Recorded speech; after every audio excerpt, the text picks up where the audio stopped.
Allez, re-salut ou bonjour tout court, on se retrouve pour la partie sur le dosage de l'eau oxygénée. Non, je te mens pas, oxygénée, il y a du peroxyde d'hydrogène, bon là c'est écrit en anglais. Il y a un petit peu d'eau aussi en solvant, c'est normal. Mais surtout, le petit problème, c'est bête, hein, c'est que l'eau oxygénée, eh ben, c'est incolore. Bon, alors tout ce qu'on avait vu sur le diode, c'est bien, du coup j'ai mouillé ma feuille pour te montrer. Tout ce qu'on a vu pour le diode avec le changement de couleur, ben comment on va faire? Parce que si l'eau oxygénée c'est incolore et que notre dosage il se base sur un changement de couleur, il faut qu'on trouve une solution. Alors le principe, c'est que l'eau oxygénée,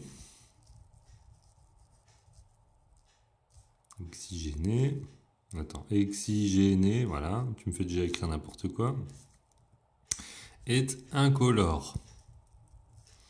Donc je te rappelle que c'est H2O2. Bon.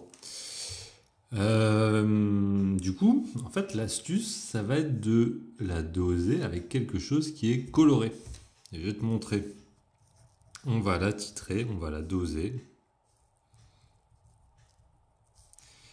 avec des ions MnO4-. Ah désolé, hein, les noms des ions ils sont compliqués. C'est des ions, peut-être que tu te souviens du nom, PER manganate. Alors, il y a des E et des A qui se baladent partout, donc fais gaffe. Qui sont de couleur violette.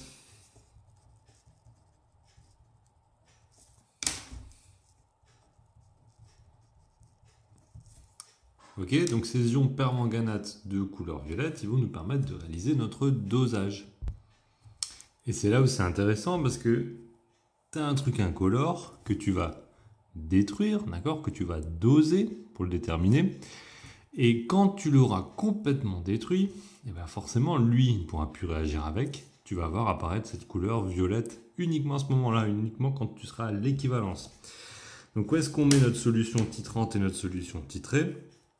J'espère que tu as trouvé. Ici, on va toujours mettre, ça ne change pas, hein, la solution titrée, celle qu'on veut étudier, c'est-à-dire l'eau oxygénée, H2O2, et notre solution titrante, celle que l'on connaît bien, eh bien, ce sera le fameux ion permanganate, MnO4-. D'accord? Voilà. Donc si on résume, lorsque l'eau oxygénée aura disparu, les ions permanganate versés ne réagiront plus et la solution deviendra à ce moment-là violette parce que ces ions permanganate n'auront plus de quoi réagir, n'auront plus de quoi être détruits, donc ils vont donner la coloration violette à la solution. L'équivalence sera donc repérée par un changement de couleur. On va passer de incolore à violet. Ok? Donc l'eau oxygénée incolore. Tant qu'il y en a, ça détruit la couleur violette.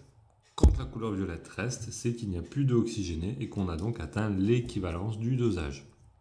Bon, j'espère que tu as compris. On a un petit peu rusé. On a changé le titrant qui était coloré en titré qui est coloré par rapport à avant. Maintenant, l'équation d'oxydoréduction. Là aussi, il y a un truc un petit peu rigolo. C'est que je t'ai dit tout à l'heure, et là je vais t'ouvrir une petite parenthèse, que nos antiseptiques, comme l'eau oxygénée, ou le diode, c'était des oxydants. Alors c'est vrai, hein, parce qu'ils oxydent les microbes et ils les détruisent. Mais l'eau oxygénée, elle fait partie de deux couples. Donc je vais te poser la question suivante. Regarde, on va noter les couples ici. Je vais te le faire là. L'eau oxygénée fait partie de deux couples. Elle est l'oxydant. Donc il y a plus d'oxygène, si tu préfères, que dans H2O. On voit bien, il y a un oxygène en plus. Mais c'est le réducteur du couple O2H2O. Là, il y a plus de pouvoir d'oxygène dans ce couple-là que celui-là. Donc l'eau oxygénée peut être à la fois un oxydant et un réducteur. D'accord? Ça arrive, il y a des espèces comme ça qui font partie de deux couples.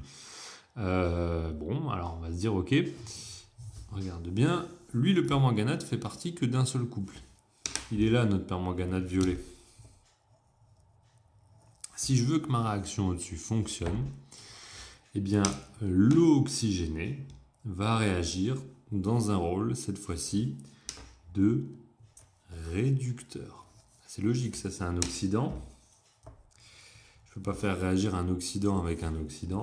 Donc l'oxygéné va réagir avec son rôle dans ce couple-là. Donc on va en quelque sorte être condamné à former O2. Et on ne va pas former H2O. D'accord ? Ce n'est pas ce couple-là qui va réagir ici. Il existe bien, mais c'est celui-là qu'on va utiliser. On va prendre l'eau oxygénée en tant que réducteur. Voilà les demi-équations. Encore une fois, on te les fournit. Tu n'as pas à les déterminer toi-même.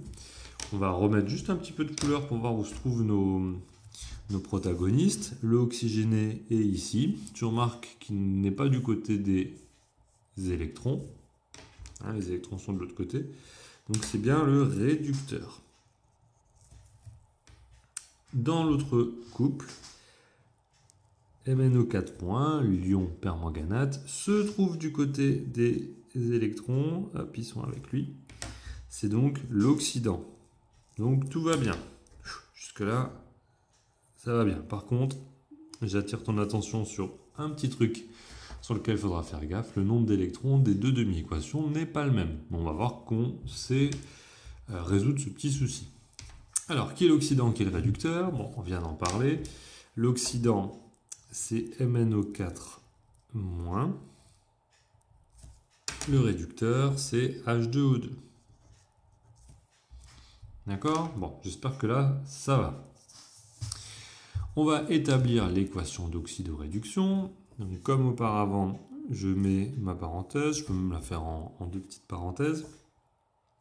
Avec le égal, je peux déjà le préparer. Voilà. Tac, tac. Alors, je commence par celui-là ou par celui-là. Ça n'a pas d'importance. Je commençais par la première ligne. Je vais faire attention à un truc. C'est que je vais placer mes réactifs au début. Je vais les placer à gauche. Donc, je ne vais pas m'amuser avec O2 H+. J'ai pas de dioxygène au départ, j'ai H2O2 au départ. Donc je réécris dans le bon sens. H2O2, ok, il est tout seul, égale O2 plus 2H plus 2E-. Bon, voilà. Ok, je mets un peu de couleur pour me faire plaisir. Voilà mon réactif. L'autre demi-équation, bon bah là elle est écrite dans le bon sens, c'est MnO4- qu'on a au départ, donc j'y vais. MnO4- plus 8H plus 5 électrons égale Mn2 plus 4H2O. D'accord? Là je vais tirer le trait et remplacer ça par ma flèche pour avoir l'équation globale de la réaction. Et je fais gaffe à un truc, comme je l'ai fait avant, je le fais là, enfin surtout je le fais là, je vois que le nombre d'électrons n'est pas le même. Et tant que le nombre d'électrons ne sera pas le même, je ne pourrai pas simplifier et la réaction ne se fera même pas parce qu'il faut échanger les électrons d'un couple à l'autre, donc il faut qu'il y ait le même nombre, sinon ça ne marche pas. Alors comment je fais? Je cherche à avoir le même nombre dans chacune des équations. Et ça, c'est des maths assez faciles. Là, il y a 2 électrons, là, il y en a 5. Je me dis que, en fait, pour trouver le point commun, je fais la façon suivante. Je multiplie tout ça par 2. Ça va me donner 10 électrons. D'accord? En fait, je multiplie par le nombre qui est là. Ça fait 10. Et ici, je multiplie par le coefficient qui est là, 5. D'accord? Et ça va m'en donner 10 aussi. Donc quand je vais réécrire toutes ces équations, celle-là et celle-là, je devrais avoir 10 électrons de chaque côté. Mais attention, ça veut dire que je multiplie par 5 ça, ça, ça et ça. Donc tout ce qui est dans la ligne, je le multiplie par 5. Ok? On y va, ça donne 5 H2O2. D'accord? Je mets une petite couleur en dessous parce que c'est mon champion, c'est lui que j'étudie.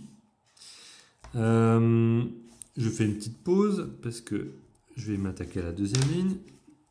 2 fois MnO4-. D'accord, je mets la petite couleur parce que lui, c'est mon deuxième champion. Plus, alors, je multiplie tout par 2, hein, ça fait 2 fois 8, 16 H+. Et je multiplie tout par 2, ça fait 10 électrons. Hop, attends que je me trompe pas dans toutes mes couleurs, voilà, 10 électrons. Ok.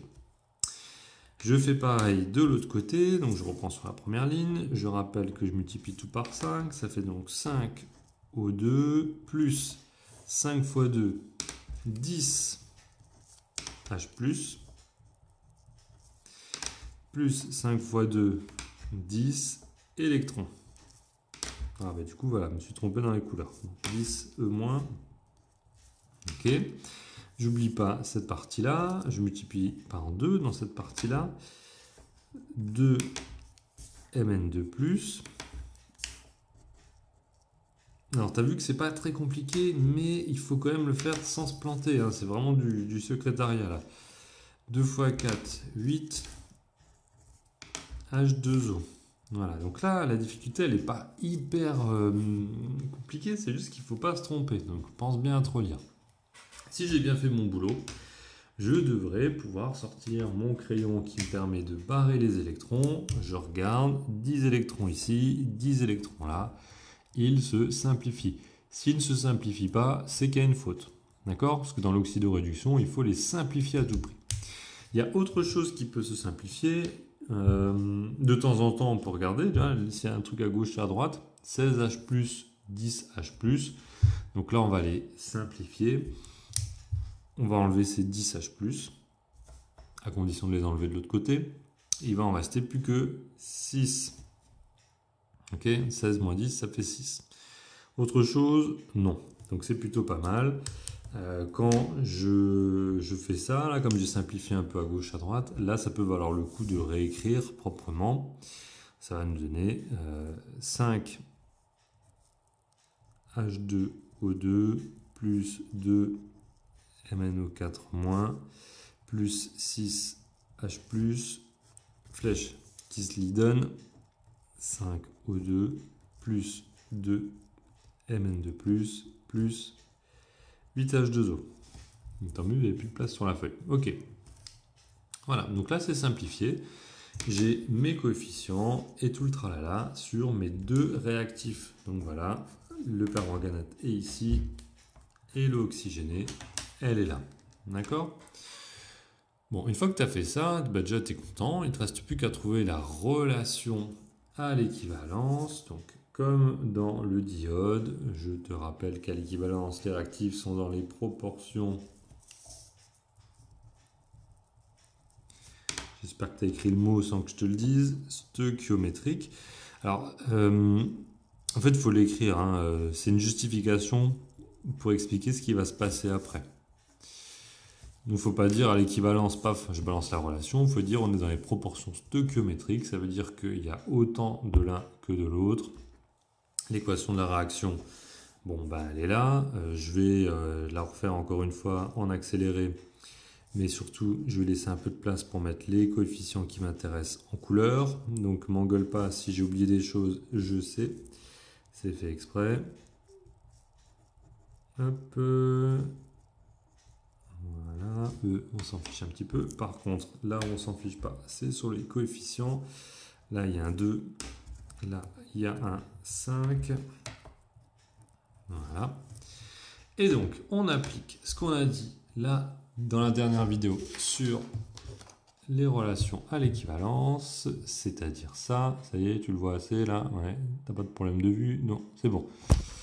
Alors, ça va nous donner, j'applique, hein, la quantité de H2O2 à l'équivalence est égale à la quantité de MnO4- à l'équivalence, à condition de diviser par le coefficient stoichiométrique de chacun. Donc celui-ci c'est 2 et celui-ci c'est 5. Voilà. Et là, on a la relation à l'équivalence. Ok? Donc voilà. Quand tu as fait tout ton dosage, tu trouves comme ça la relation entre l'un et l'autre. Évidemment, si tu veux faire tous tes calculs, je te rappelle que tu vas utiliser à un moment la relation suivante, la quantité de matière c'est C fois V, ce qui te permettra soit de trouver C, soit de trouver N. Ok, parce que les volumes, tu les connais. Bon, bah voilà, on va juste vérifier qu'on a pigé le truc. Un petit entraînement, c'est l'entraînement 5. Si je t'avais donné une relation de dosage qui était celle-ci, alors à l'équivalence, bah, on a une relation entre les deux réactifs. Quelle serait-elle? Si tu ne l'as pas encore fait, tu fais pause, tu essaies de me trouver la relation comme ici. Attention, je te donne la réponse. 3, 2, 1, c'est parti. Donc on va avoir que la quantité de CH4 à l'équivalence est égale à la quantité de O2 à l'équivalence, mais on divise par les coefficients. Ici c'est sur 1 et lui c'est sur 2. D'accord? Même chose pour l'autre, le glycérol et de l'acide. Ça te fait un petit souvenir du chapitre sur pas l'estérification, mais sur les triglycérides, hein, la formation des triglycérides et des triesters. Alors si tu fais ça, ben alors, la quantité de glycérol à l'équivalence est égale à la quantité d'acide. Mais attention, il y a un coefficient quantité d'acide sur 3 et lui sur 1. Ok? Donc voilà. Plutôt sympa cette relation, elle marche à tous les coups. Dans la prochaine partie et dernière partie, on parlera de la chose qui est écrite sur les flacons d'oxygéné.